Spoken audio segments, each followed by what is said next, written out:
When retired Boeing engineer Richard Walsh heard shouting from Kurt Cobain's house at 3:07 a.m. on April 4, 1994, he did something that would haunt him for 28 years. He pressed record. What that tape captured during the next 47 minutes became one of the most controversial pieces of evidence in rock history, a recording Richard kept hidden in his basement until his dying day.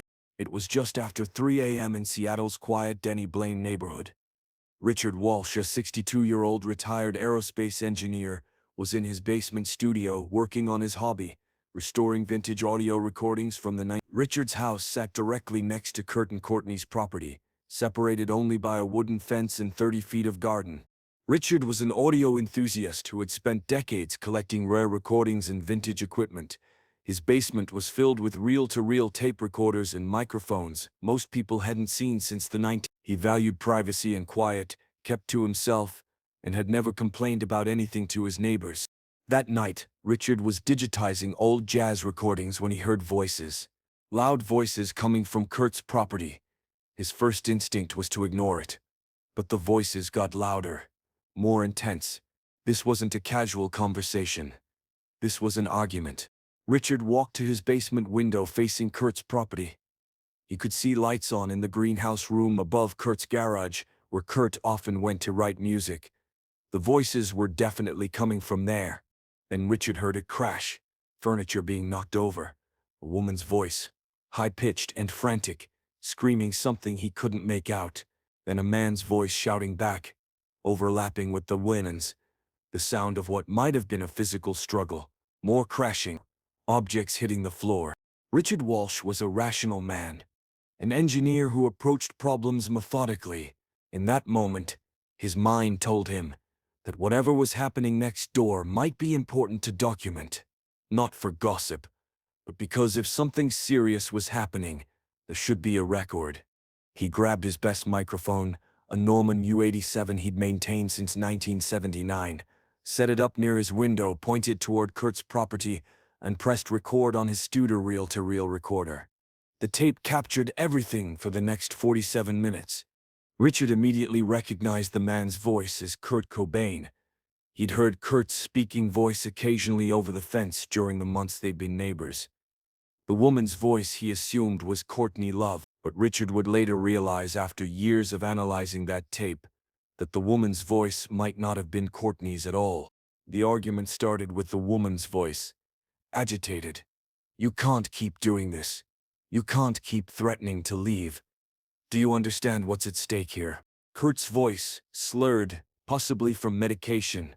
"I don't care anymore. I don't care about any of it. The money, the album, the tour, none of it matters. It matters to everyone else. It matters to people who depend on you. Nobody depends on me. You all just want to use me. That's the drugs talking. You're not thinking clearly. I'm thinking clearly for the first time in years. I want out." The argument continued, with the woman becoming increasingly frantic, and Kurt more withdrawn. Richard reached for the stop button multiple times but couldn't press it.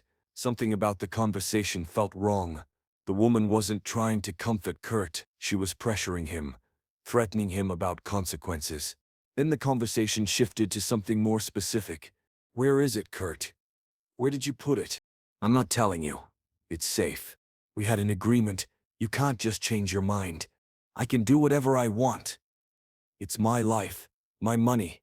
It stopped being just your decision when you signed those papers. I never should have signed anything. I was high. That's not gonna hold up. You're locked in now." Richard's analytical mind tried to piece it together. Papers? An agreement? What was Kurt talking about? "You're going to regret this. You're making a huge mistake. The mistake was trusting any of you. After the tour, I'm done with everything. There won't be an after the tour if you keep this up." That line made Richard's blood run cold. Was it a threat? Kurt's voice came from farther away now. "I'm leaving. I'm going to get Francis, and we're leaving." "You think a court will give you custody? In your condition? My condition is because of all of you. Your condition is because you're a junkie. And junkies don't get to keep their children." Richard physically flinched at that cruelty. Whoever this woman was, She was using Kurt's addiction and his daughter as weapons. Kurt's response was quiet. "I'd rather be dead than let you people control me anymore." Richard's hand went to the stop button. This was too much. Too intimate. But before he could decide, the woman's voice changed, became softer. "Kurt, listen. We're trying to help you. You just need to get through this. Once the tour is done, everything will be better. I don't want treatment. I want out." Then came a sound Richard would never forget. Kurt crying. Quiet. Defeated. Crying. The woman continued with irritation. "You're being dramatic. There are people counting on you. People who invested in you. You have responsibilities. I never asked for any of this. You asked for it when you signed your first record deal. This is what success looks like. I wanted to make music. That's all. Music doesn't pay for houses like this. Success does. And success requires sacrifice." The conversation cycled through similar themes for another 20 minutes. At 3:40 a.m., glass broke. Kurt's voice. "Get out. Leave me alone." The woman's voice. Cold. "Think carefully about what you're doing. Think about what you stand to lose. We'll talk when you're thinking more clearly." Footsteps. A door closing. Silence. Richard sat trembling, staring at the tape. He waited 5 more minutes. No more sounds. At 3:52 a.m. he pressed stop. Richard couldn't sleep that night. He knew he'd recorded something significant, but he'd also invaded someone's privacy. As dawn broke on April 5th, he decided to keep the tape locked away. If police ever needed information, he'd have it. But unless that happened, he'd respect Kurt's privacy. On April 8th, 4 days later, Kurt's body was discovered in that same greenhouse room. Richard heard the news on television. He sat frozen as reporters described how Kurt had apparently died from a self-inflicted gunshot, possibly since April 5th. Hours after Richard's recording, Richard knew he should call police. The tape might be important evidence, but he hesitated. The woman's threats, her coldness, references to agreements and papers. If Richard turned it over, it would become public, and it might implicate someone in something sinister. Richard Walsh made a decision that haunted him for 28 years. He kept the tape secret. For weeks, Richard barely slept. He spent hours listening to that tape, trying to decide if he'd made the right choice. There won't be an after the tour if you keep this up. What did that mean? And the bigger question, if the woman wasn't Courtney Love, as he increasingly suspected from the voice patterns, then who was it? In May 1994, Richard consulted a lawyer friend, hypothetically. The answer was complicated. Washington was a two-party consent state. Recording someone without permission was illegal. The recording might be a dipset in a criminal investigation. But Richard could face consequences, and if it didn't reveal anything definitively criminal, he'd violated privacy for nothing.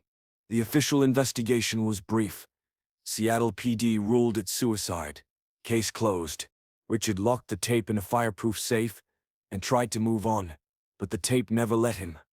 Over 28 years, he periodically listened, hoping for something new. He transferred it to digital formats, created spectral analyses, researched everyone close to Kurt, comparing voices to the woman on his tape. Richard became convinced the woman was not Courtney. The patterns were different. So who was it? His persistent theory: someone connected to Kurt's business, possibly management or the record label. The conversation focused so much on obligations, contracts, papers, that suggested business, not personal. Richard also noted the woman said, "We multiple times. We had an agreement." This suggested she represented a group. In 2003, Richard nearly revealed the tape to a journalist, but got cold feet. Once revealed, he'd lose control. It would become public, dissected by thousands. He still wasn't sure what it meant. By 2015, Richard was 83, with lung cancer. Doctors gave him a year. The knowledge of impending death forced a question: what would happen to the tape when he died? Richard had no children, no close family. His wife had died in 2008. The tape was his secret alone. When he died, it might be lost forever. That tormented him. He'd come to believe the conversation was important evidence. Evidence that someone had been threatening Kurt. using his daughter as a weapon. In October 2015, Richard contacted a documentary filmmaker. He wrote a detailed letter, explaining what he had and why he'd kept it secret. The filmmaker traveled to Seattle in November. Richard played portions of the tape. The filmmaker was stunned. Together they worked out an agreement. The tape would be preserved and studied, but not released publicly until certain conditions were met. Identification of all parties, legal review, verification that releasing it would serve justice rather than sensation. Richard Walsh died in February 2016. In 2018, audio forensics experts completed their analysis. First, they confirmed the male voice was definitely Kurt Cobain, with 99.8% confidence. Second, the female voice was not Courtney Love. Voice patterns were inconsistent with Courtney's known voice. The woman remained unidentified. Third, most significantly, there was a third voice on the tape. Very faint, barely audible, but definitely present. A second male voice, deeper than Kurt's. This revelation was staggering. At 3 a.m. on April 5th, hours before Kurt allegedly died alone, there were at least 2 other people with him. The forensics report raised more questions. Who were these people? What agreement? What papers? Why threaten him about his daughter? Most disturbing, if these people were there hours before he died, what happened after the recording ended? The tape's existence became public in 2020, though the full audio has never been released. Only brief excerpts have been shared with journalists and investigators. The response was immediate. Kurt's family requested the full tape never be released. Courtney's representative confirmed she was not in Seattle on April 4th. Various investigators have tried identifying the voices with limited success, but the tape fundamentally challenges the official narrative. Seattle PD maintains Kurt died alone by suicide, but Richard's recording proves at 3 a.m. on April 5 Kurt was not alone. He was with at least 2 people pressuring him about business, threatening consequences, making cryptic references to agreements. These people were never identified, never interviewed by police, and apparently disappeared before Kurt's body was discovered. Mental health experts note Kurt's voice displays severe psychological distress.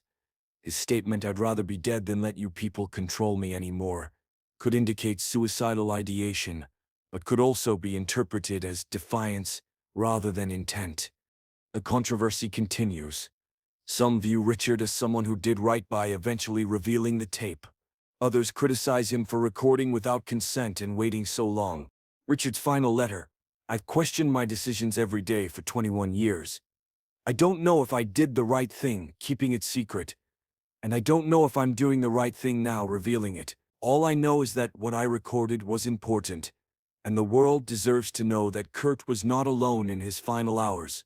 The tape remains one of the most significant pieces of evidence in ongoing questions about Kurt's death. It doesn't prove murder, but it complicates the suicide narrative. It reveals Kurt's final hours were more complex and involved more people than official reports suggested. Who were these people at 3 a.m.? And why have they never come forward? Today, the original tape is preserved in a secure archive. Digital copies have been provided to investigators and filmmakers under agreements limiting public release. Perhaps someday the full recording will be released. Until then, it remains one of rock music's most significant hidden documents. A 47-minute conversation that might hold answers to questions that have haunted fans for 3 decades. Richard Walsh died uncertain whether he'd made the right choices, but he preserved evidence that might otherwise have been lost. Evidence ensuring Kurt's story remains open to question rather than sealed by a too convenient official narrative. The tape stands as testimony. Kurt's final hours were more complicated than we've been told. He was under intense pressure from mysterious people, and the man supposed to have died alone wasn't alone at all. Richard's recording reminds us that truth has a way of surviving, even when hidden in a basement for 22 years.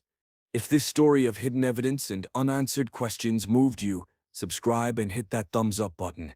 Share this video with someone who believes Kurt's story deserves deeper investigation. What do you think happened in those final filers? Let us know in the comments, and don't forget to ring that notification bell for more untold stories about the mysteries surrounding Kurt Cobain's death.